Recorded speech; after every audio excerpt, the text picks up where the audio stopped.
Hello viewers, आज का हमारा टॉपिक है कि सीड साइकिलिंग। आज की वीडियो को आप एंड तक ज़रूर देखें। आज मिलेंगे आपको सारे सवालों के जवाब।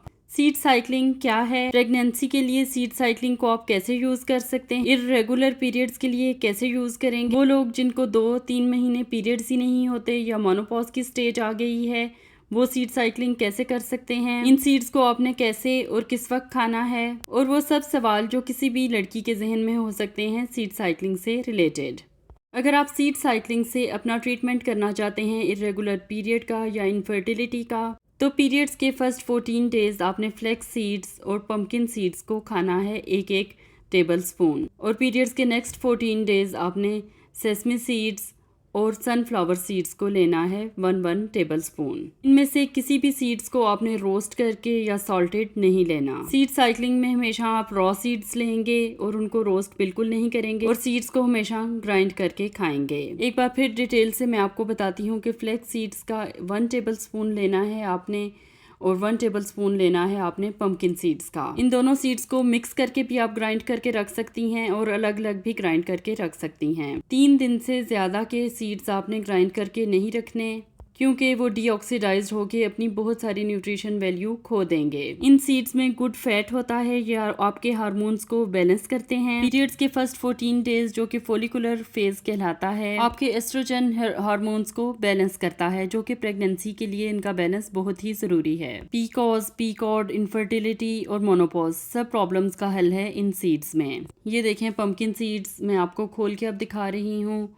ग्रीन कलर के भी आप ले सकते हैं, वाइट कलर के, इनकी न्यूट्रिशन वैल्यू सेम है, और रिफ्लेक्स सीड्स ये भी बहुत ही कॉमन आपको मिल जाएंगे। अगर आप इंडिया या पाकिस्तान में हैं तो आपको आराम से पंसार की शॉप से हर किस्म के सीड्स मिल जाते हैं। ये सीड्स ना सिर्फ आपके हार्मोन्स को बैलेंस करेंगे, बल्कि इम्बैलेंस हार्मोन्स की वजह से पैदा होने वाले प्रॉब्लम्स जैसे hair growth, pimples, weight gain, इन सब को भी रेक्टिफाई करेंगे। इन सीड्स को दोनों को मिलाकर आप एक टाइम पर भी ले सकती हैं।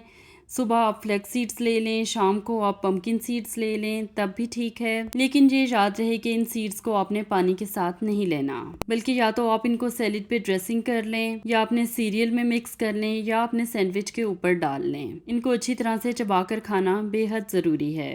अगर आपका साइकिल 30 डेज़ का है तो आप 15 डेज़ पंपकिन सीड्स और फ्लेक्स सीड्स लेंगे, और नेक्स्ट 15 डेज़ में आप सनफ्लावर और सेसमी सीड्स लेंगे।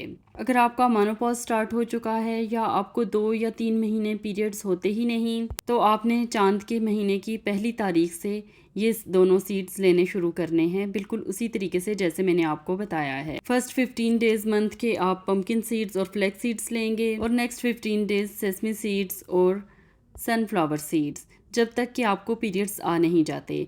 जब आपको फर्स्ट टाइम पीरियड्स आ जाएंगे तो आपको खुद ही पता चल जाएगा कि अब आपने किस तरीके से लेने हैं ये दोनों सीड्स। आई होप कि मैंने सब क्वेश्चंस को बहुत ही क्लियर करके आपको बता दिया है, सबके आंसर्स। फिर भी कोई ऐसा सवाल हो जो आप पूछना चाहें तो आप लोग ज़रूर कमेंट्स में पूछ सकते हैं। अब हम चलते हैं सनफ्लावर और सेसमी सीड्स की तरफ, जो कि आपने अपने साइकिल के लास्ट 14 डेज़ में लेने हैं। ये आपके सामने है। सनफ्लावर सीड्स ब्लैक हों या वाइट एक ही बात है, और इसी तरह सेसमी सीड्स भी ब्लैक या वाइट, लेकिन प्रेफरेबली सेसमी सीड्स आप वाइट कलर में ही लें। इन दोनों का भी आपने 1-1 टेबल स्पून लेना है, ग्राइंड करके लेना है, पानी के साथ नहीं लेना, बल्कि इनको अपने सैंडविचेस पर, अपने सैलेड पे आप स्प्रिंकल करके खा सकते हैं।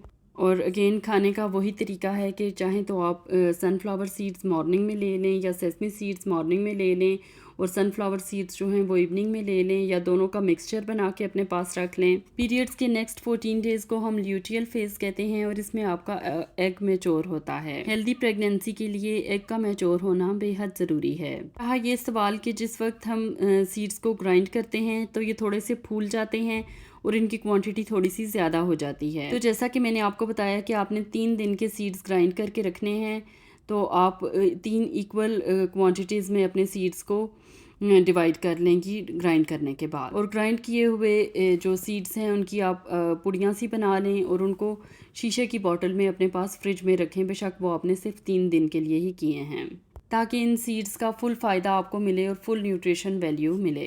इन सीड्स को लोगों ने पर्सनली इनफर्टिलिटी के लिए और इरेगुलर पीरियड्स के लिए यूज़ किया है। इनके बहुत ही अच्छे रिजल्ट्स हैं, और बहुत से लोग ये बताते हैं कि विद इन 2 मंथ्स ही उनको पॉजिटिव रिजल्ट्स मिले इन सीड्स को यूज़ करने के बाद। अब मैं आपको फ्लैक्स सीड्स ग्राइंड करके भी दिखा देती हूँ। देखें बिल्कुल ना तो इनको रोस्ट किया है ना इनमें कुछ मिक्स किया है, और 3 टेबल स्पून मैं ले रही हूँ। टेबल स्पून का नाप जो है वो बिल्कुल एक्यूरेट होना चाहिए, ना कम ना ज़्यादा। और ये देखें इसको रखा और अच्छे से ग्राइंड किया। अच्छा टाइम आप दें ब्लेंडर को, उसे काफ़ी देर चलाएं ताकि सीड्स आपको कम से कम चबाने पड़ें और वो बिल्कुल ग्राइंड होके पाउडर की फॉर्म में आ जाएं आपके पास। एक और बहुत ही इम्पॉर्टेंट बात मैं आपको बताती चलूँ कि इन सीड्स से होने वाले बेनिफिट्स का कोई साइंटिफिक प्रूफ हमारे पास नहीं है। इसे आप एक नेचुरल या हर्बल रेमेडी समझ सकते हैं कि बहुत से लोगों को इससे फ़ायदा हुआ, इस वजह से ये मैं आपके साथ शेयर कर रही हूँ। एक और बहुत ही इम्पॉर्टेंट बात कि प्रेगनेंसी में आपने ये सीड्स यूज़ नहीं करने, मतलब कि जब आपने कंसीव कर लिया तो आपने डिसकंटिन्यू कर देना है इन सीड्स का यूजेज। ये मैं इस वक्त आपको ग्राइंड हुए फ्लैक्स सीड्स दिखा रही हूँ स्क्रीन पे। ग्राइंड होने के बाद सीड्स कुछ इस फॉर्म में आपके पास आएंगे। आई होप कि आपको आज की वीडियो अच्छी लगी होगी, इन्फॉर्मेटिव लगी होगी। कमेंट्स में हमें ज़रूर बताइएगा, और सीड साइक्लिंग से रिलेटेड कोई भी क्वेश्चन हो तो आप पूछ सकते हैं।